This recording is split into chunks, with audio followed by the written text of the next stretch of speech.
En nombre del Padre, del Hijo y del Espíritu Santo. Amén. Seguimos entonces con el catecismo que estamos haciendo. Estamos ahora en el quinto mandamiento de la Santa Madre Iglesia, el Catecismo San Pío X, la pregunta 504, la cual dice así: ¿cómo se guarda el quinto mandamiento de la Santa Madre Iglesia? Ayudar a la Iglesia en sus necesidades. El quinto mandamiento, ayudar a la Iglesia en sus necesidades, se guarda pagando las ofrendas o prestaciones establecidas para reconocer el supremo dominio de Dios sobre todas las cosas y para proveer la decorosa sustentación de sus ministros. Entonces, esta pequeña respuesta nos da el Catecismo dos motivos de la limosna o los diezmos que se dice que los fieles dan a la Iglesia. Dice, primeramente, son para reconocer el supremo dominio de Dios sobre todas las cosas, el hecho de que uno cede esas cosas que uno tiene, que uno ha ganado con su trabajo, y uno lo da a Dios, es una forma de reconocer su dominio, reconocer ese, digamos, repetir la palabra, dominio que tiene sobre nosotros, sobre todas nuestras cosas, y como en última instancia eso que uno tiene, que uno consiguió, que uno ganó, viene de Él, es un don de Él, que uno tuvo trabajo, que uno le fue bien en el trabajo, que se consiguieron las cosas, es una forma de agradecerle y reconocer ese dominio y que de Él nos vino. Y la segunda razón que pone el Catecismo dice, para proveer a la decorosa sustentación de sus ministros, ¿sí? De los sacerdotes, de los obispos, del clero, ayudarlos a el buen vivir, decorosa sustentación. San Pablo dice, quienes predican el Evangelio, vivan del Evangelio. Es justo, en un cierto sentido, que si los sacerdotes, los obispos, el clero, dan toda esa parte de ellos espiritual, toda esa ayuda, que uno les retribuya en ese sentido, viendo a su sustentación, a mantenerlos en ese sentido, ayudarlos en sus necesidades. La siguiente pregunta, 505, dice, ¿cómo se deben pagar estas ofrendas?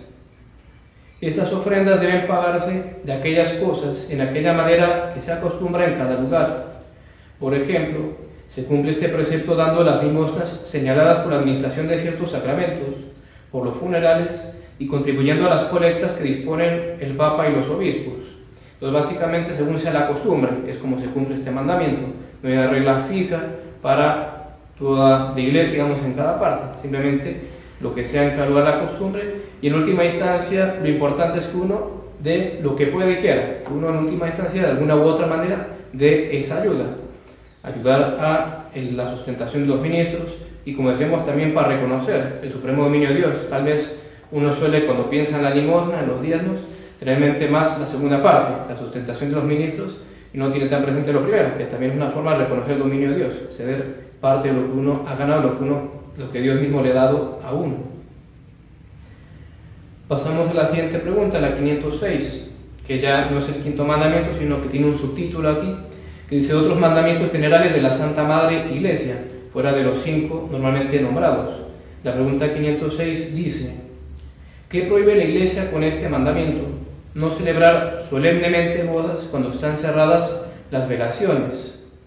Con este mandamiento no prohíbe la Iglesia la celebración del sacramento del matrimonio, sino solamente la solemnidad de las bodas, desde el primer domingo de Adviento hasta Navidad inclusive, y desde el miércoles de ceniza hasta el domingo de Pascua inclusive.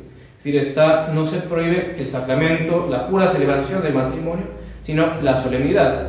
De hecho, el puro sacramento, la parte esencial para que dos personas queden casados, dos novios, es el momento en que ellos se dan el sí. Estrictamente, uno podría prescindir de la misa. La costumbre siempre es evidentemente hacer la misa y todo ese aparato que tiene, pero estrictamente uno podría simplemente ir al sacerdote, tener los testigos necesarios, reglamentarios, hacer el mutuo consentimiento. ¿Quieres a fulana por esposa? Sí. ¿Quieres a fulana por esposa? Sí. Están casados y se casan y vale, aunque no hubiera misa. Entonces no dice el Catecismo, no se prohíbe la celebración del matrimonio. Si alguien verdaderamente no aguanta y no quiere esperar que se acabe la cuaresma o que se acabe el Adviento, tendrá que casarse así, simplemente con la pura parte, digamos, esencial del matrimonio. Lo que está prohibido es la solemnidad. Y la siguiente pregunta nos dice qué es eso. La pregunta 507 dice, ¿en qué consiste la solemnidad prohibida de las bodas? La solemnidad prohibida por este mandamiento consiste en la misa propia de los esposos. Hay una misa especial en el misal que se reza cuando se casan dos esposos o dos novios. En la bendición nupcial, que está allí mismo en la misa, una serie de bendiciones especiales, muy hermosas, muy lindas, para los que se casan, para que reciban la bendición de Dios para su futuro matrimonio. Y en la pompa extraordinaria de las bodas, vestido, las flores, todo ese aparato que suele tener siempre una boda, que es algo que se prepara mucho en ese sentido, para que sea algo muy hermoso. Todo eso está prohibido en el tiempo cuando están cerradas las velaciones, es decir, desde miércoles de ceniza hasta Pascua inclusive, y desde que inicia el Adviento hasta Navidad inclusive.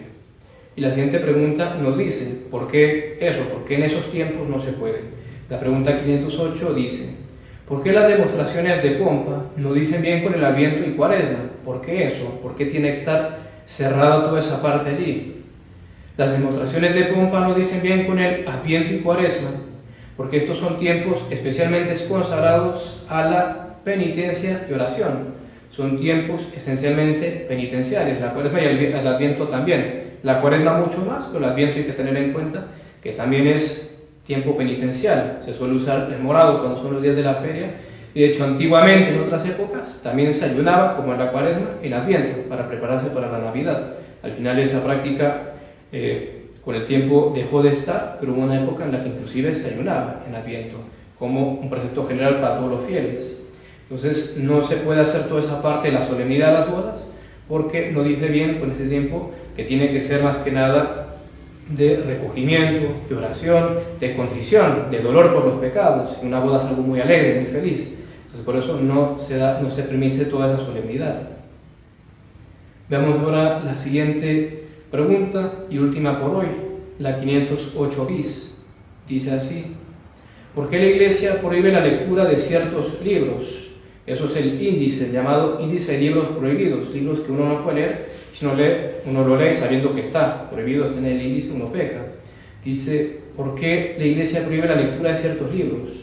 La Iglesia prohíbe la lectura de ciertos libros que defienden la herejía, el cisma, o tratan de destruir los fundamentos de la religión, por el gran peligro de perversión que su lectura entraña para los cristianos.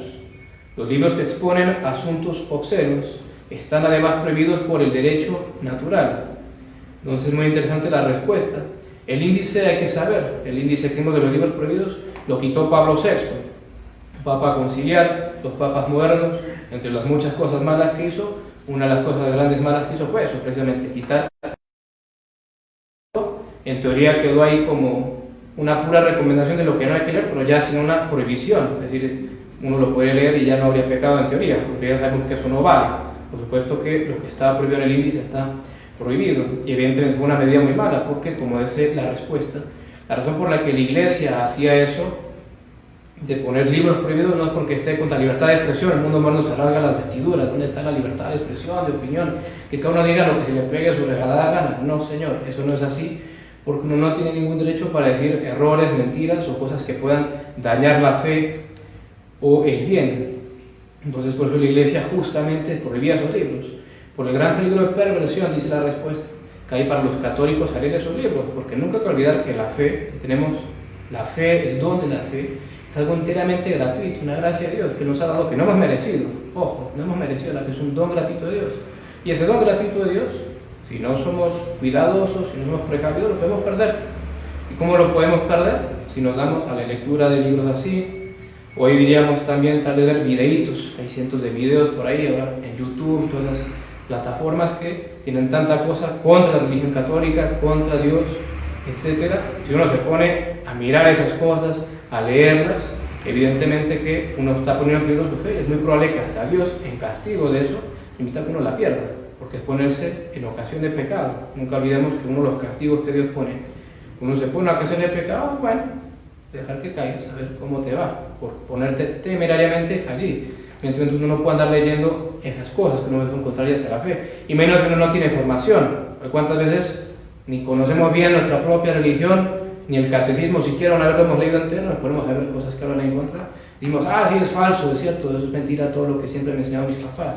No, uno no puede estar leyendo esas cosas, o solamente a los que están bien formados y que tienen además los permisos, porque uno alguien muy bien formado, pero está en el índice de libros prohibidos y no tiene un permiso explícito o una dispensa o que sepa leerlo, pecaría si lo leyera, porque no, por algo están prohibidos, si no, no tendría sentido. Entonces, tener eso en cuenta. Y bueno, por supuesto, como acaba el catecismo, dice, y los libros que exponen asuntos obscenos, diríamos impuros, todo ese tipo de material, está además prohibido por el derecho natural, es decir, si no aparece en el índice, evidentemente que igual están prohibidos, yo no los puedo leer ni ver, porque por el derecho mismo natural yo no puedo ver tales cosas. En todo caso, dejamos allí por el día de hoy, del catecismo. Ave María Purísima. Sin pecado concebido, María En Santísima. el nombre del Padre, del Hijo y del Espíritu Santo.